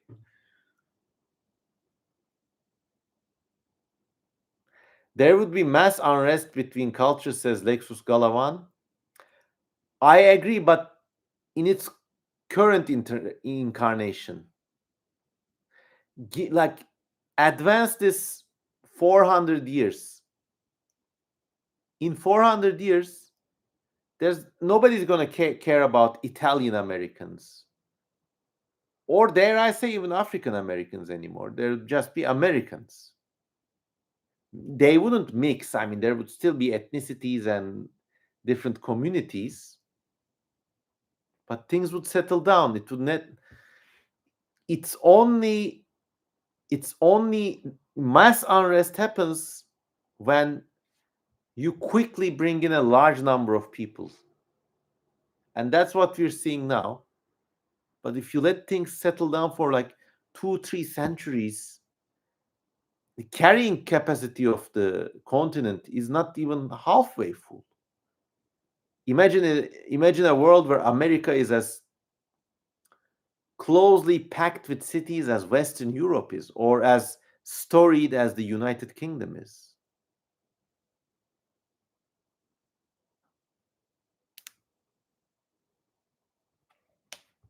Jerry Caleb says American culture is a gradient between Mexican and Canadian, with us in the middle. True, true.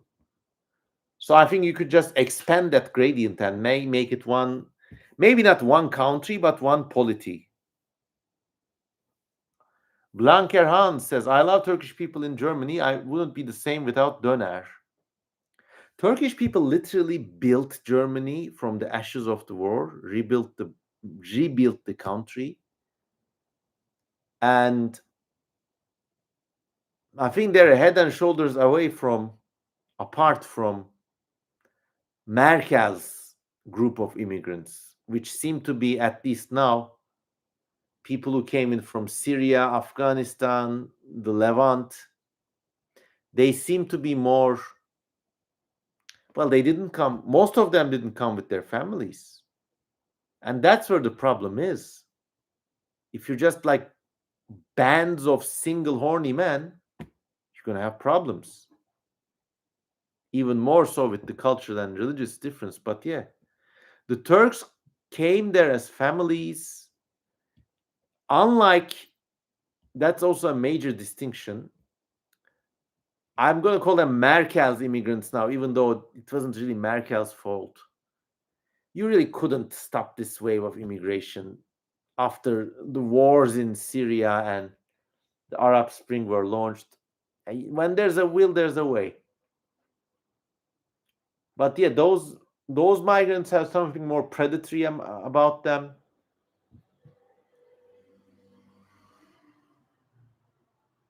I mean, just recently in Dresden, one of them stabbed an American in the face. He was accosting girls on a tram, and this one American person, and it's really telling, it was always an American who intervenes and not one of those, well, people in Saxony, that region of Germany, are a bit weird, I must admit. You could be dying in the street and they wouldn't bat an eyelid. So they did nothing. The American tourist said, hey, stop it. The migrant just went this, stabbed him in the face, and had a huge wound in the sinus. He's alive. Also, people from Turkey were never colonized. So even the most backwards peasant knew that he was part of a society. And Turkish people generally instinctively understand how a state works, and they understand what they need to or don't need to do if they want the state to survive. And they usually equate the survival of the state with their own survival. So of course there are major cultural differences, but they were a good fit.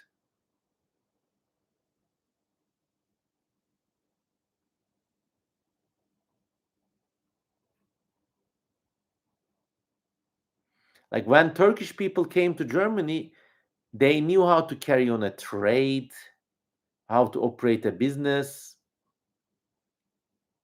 They came from a very robust working culture. And it was, I think, a good fit because Germany's rules meant that they could be compensated justly for their work. Dinofan says, "Hi, Mr. Kozman. I'm a huge fan of All Tomorrows. It's legit my favorite book. Thank you."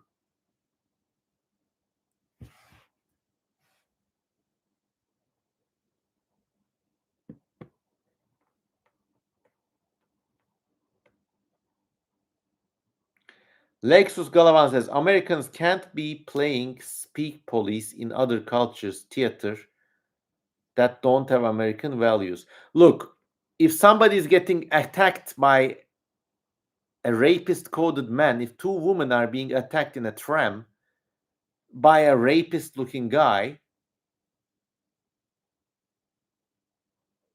and if an American stops him, it's not American culture, it's just being human.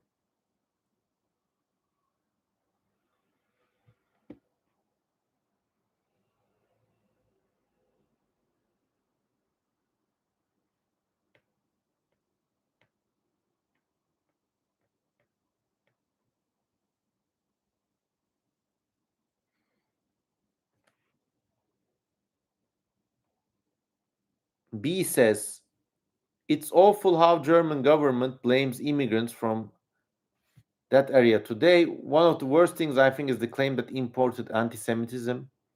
I think, look, without profiling anybody, I think it is a problem when you have large groups of unmarried men suddenly come into a place.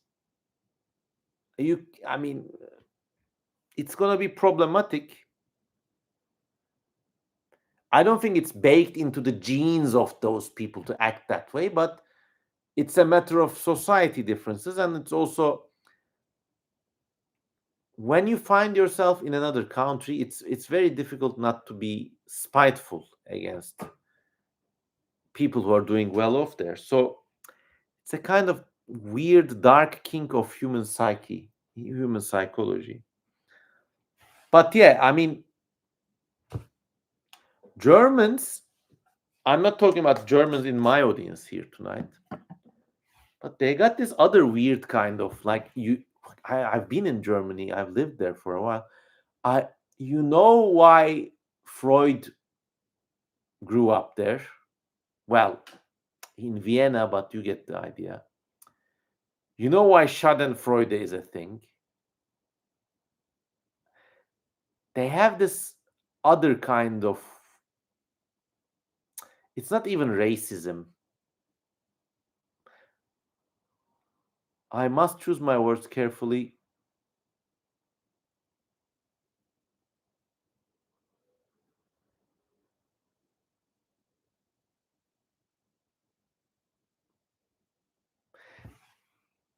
The way some of them, so their form of irredentism is not based on blood or race anymore, or at least explicitly, but about the way which you do things, and they're very formulaic about it. And that formula, they wield it with not a little sense of Schadenfreude. So, you don't know how to fill out forms, but the form is there to do a task. It could afford to be a bit more helpful. I don't know.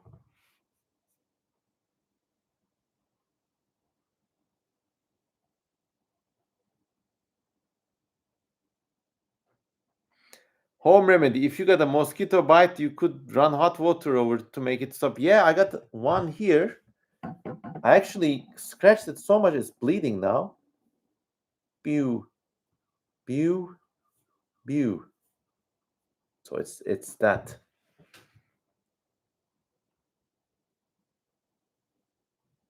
I mean, it's not my place to judge Germany or any other country. Have you ever painted with blood? Says Bakara. I think every artist has done this once. The trouble is, blood is just crap as a painting material. It turns to this shitty brown color, almost looks like poop, and you can't really layer it. It's got like its granulation is bad. It's just bad as an artistic material.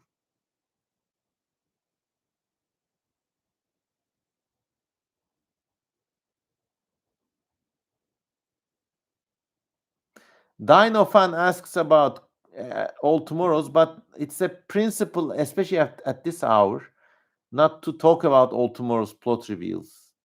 What were your inspirations for the? I answered this question so many times. Please watch previous not blood, previous live streams, and you'll previous blood streams, and you'll get the answer. Yeah. So the poll is over. I'm going to share the responses now.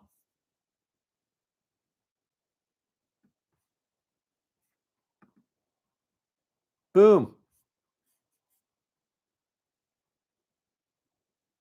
54% from the States, 22 from Turkey, 19% from Europe, 3% from the UK.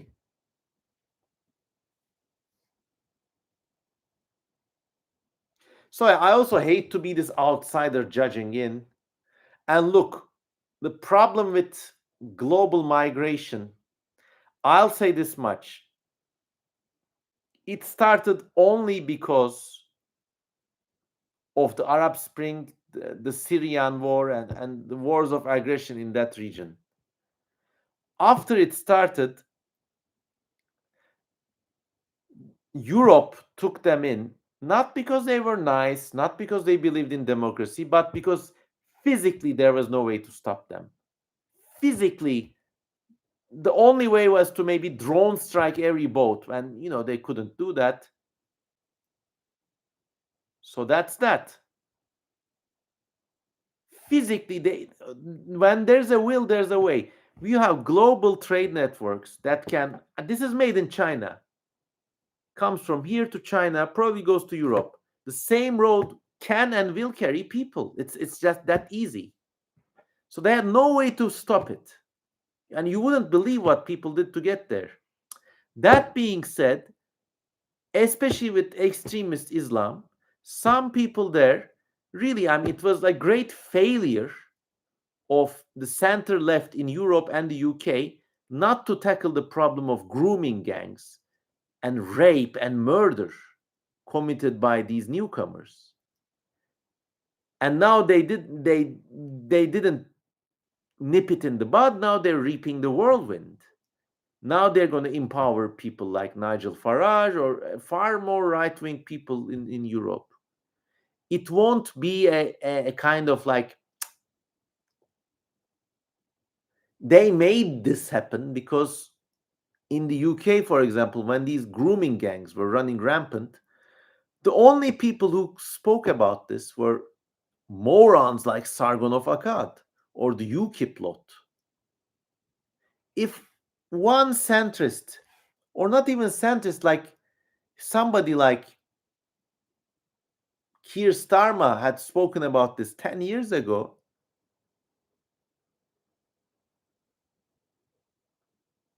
would be a different world.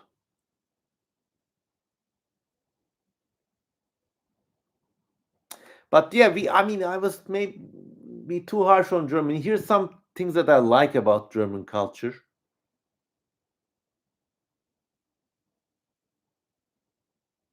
They really compartmentalize work, and you really don't need to talk 4 hours of shit with people to get them to do their stuff. Because you got the other extreme in Turkey. You go to any like advertising company or any other like white collar job, project management, talk about their kids.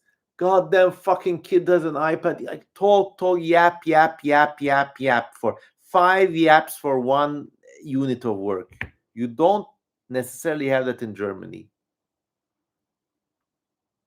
You can just be very focused, and that's good.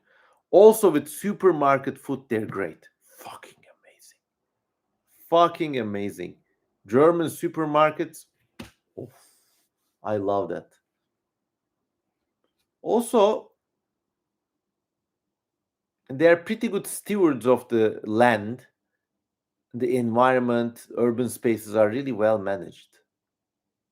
I think, well, that's what rules are for, huh? People have a sense of civic understanding which many others lack. You would be surprised. Like, you don't have that understanding of civic belonging in in the United States.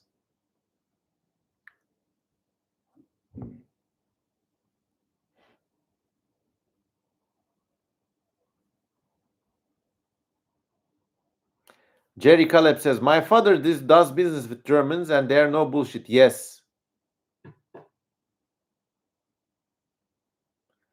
Do you like cars and their engine function? Says Lexus Glavan. I like cars if they make me go to a place. I'm not that like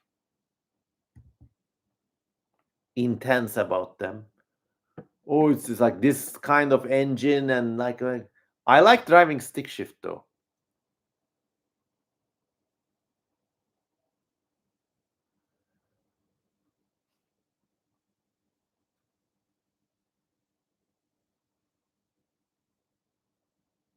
I had my best and worst. mm, Well, I wouldn't call it the worst, but like really good. So in Germany, I was sketching at a cafe, and somebody just came up and asked to buy my sketches. I said, "Okay, buy me this cup of coffee, and I don't know, give me 20 more euros. It's yours." He got it. That was wonderful. At another cafe, I was sketching and using watercolors, and then the the guy running the cafe was like, "No, no, no, we can't let you use watercolors with our cups because they might poison the washing machine or something," which I think was bullshit. But I said, "Okay." And he said, let me bring you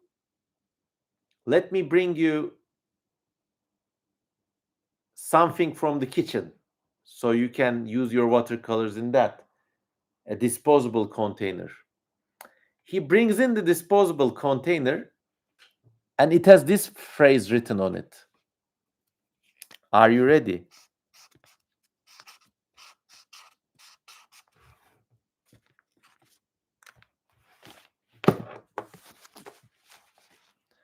It's got Hund written on it, which means dog.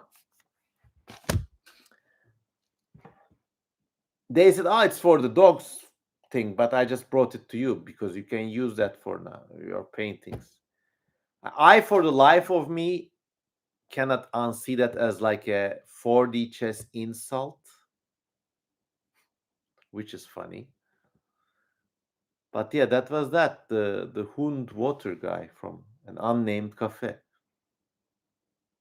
Of course, I always carry out some rubbing alcohol with me. So what I did was I sprayed it on and wiped the Hund thing away, saying, "I ain't no dog." If any German friends are listening to this, do you think that was deliberate or an unhappy accident?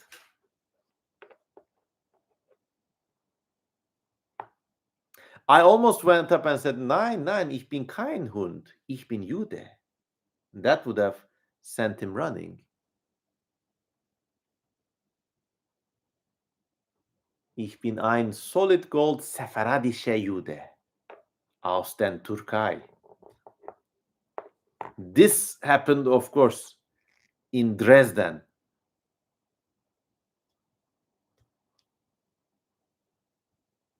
Now, I'm not offended, but it was funny. And like, I was like, am I being racisted? I think this is being racisted.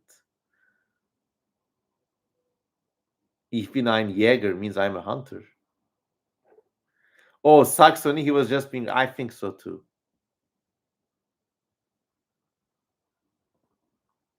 But it was right next door to the cafe where that other person bought a painting from me. So it's all a mixed bag. I don't really care. I had so many weird adventures.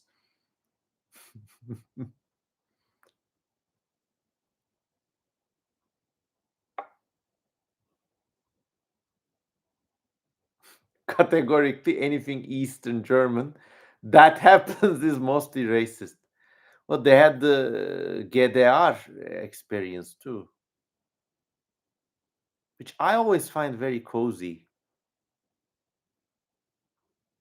The communist years in Germany. Everybody had a house, an apartment, but of course, I think the reality was much different and much worse. It is what it is.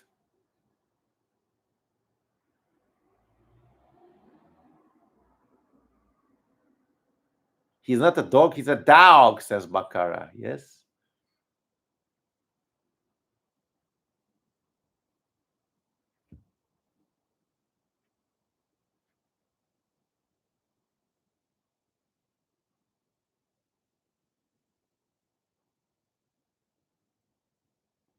They all vote for the far right party. Well, I'll tell you something weird. A lot of Turks in Germany also vote for the far right party, especially if they're like working class and more like from a humble upbringing. They say like, oh, these newcomers, they're not like us. Send them back. But yeah, it's a phenomenon. Yes,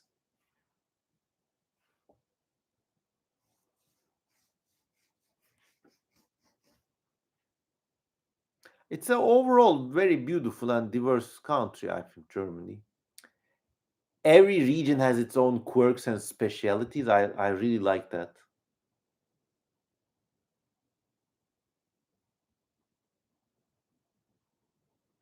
A lot of German Turks also vote for AKP, which is Turkey's autocratic party. I don't think AKP,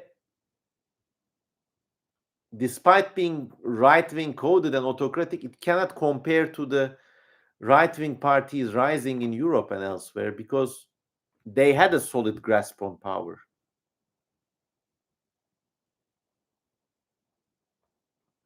Apparently, in Germany, under every video of AfD, there's a guy who comments, I'm Turkish and I vote for AfD. It is true. It is true. Outsiders, they're not like a Benetton ad. They don't get along well with each other. You even had something with about this in the Ottoman days. In the Ottoman Empire, you had the three great minorities: the Greeks, the Jews, and the Armenians. The great non-Muslim minorities. There are a whole bunch of others, of course.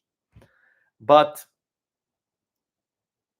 after the establishment of the Turkish Republic, they were prejudiced against.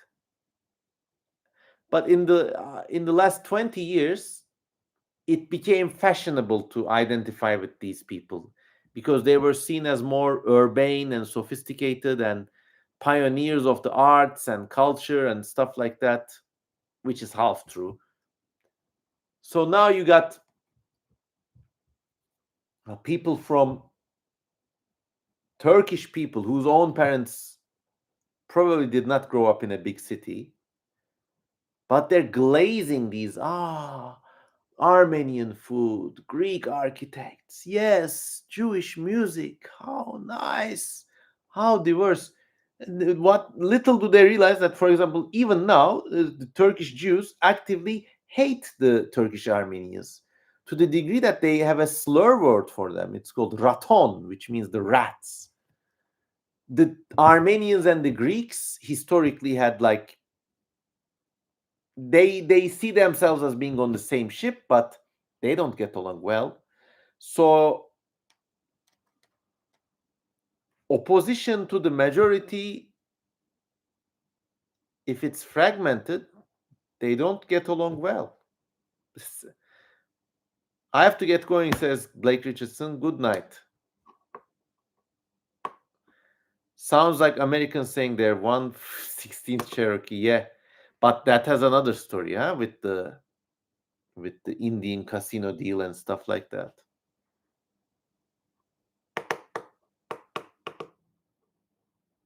In the Americas and in Australia, once an ethnic group like an Aboriginal group or an Indian Native American group is given local protection, it's incredible how quickly the bloodline gets diluted.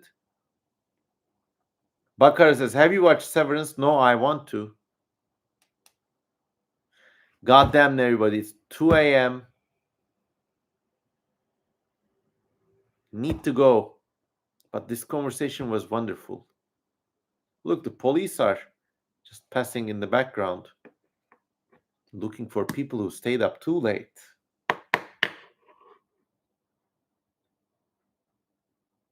You got a nice one. This was wonderful hanging out with you.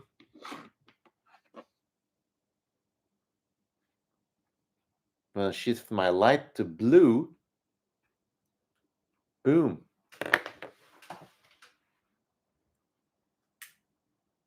It's a blue, blue night, everybody. See ya, man, says Bakara. Blankerhan says, I hope one day I see you in Germany and buy you an apple. Thank you. Let's go to one of those supermarkets, Reve, and sit at the sandwich table section. You can buy me. Ooh. You can buy me like a bacon sandwich. I love pork. And a chocolate milk. And we'll have a feast and a nice convo. How about that? Okay, everybody. Wherever you are, whoever you are, thanks for watching. And I will see you later. Goodbye.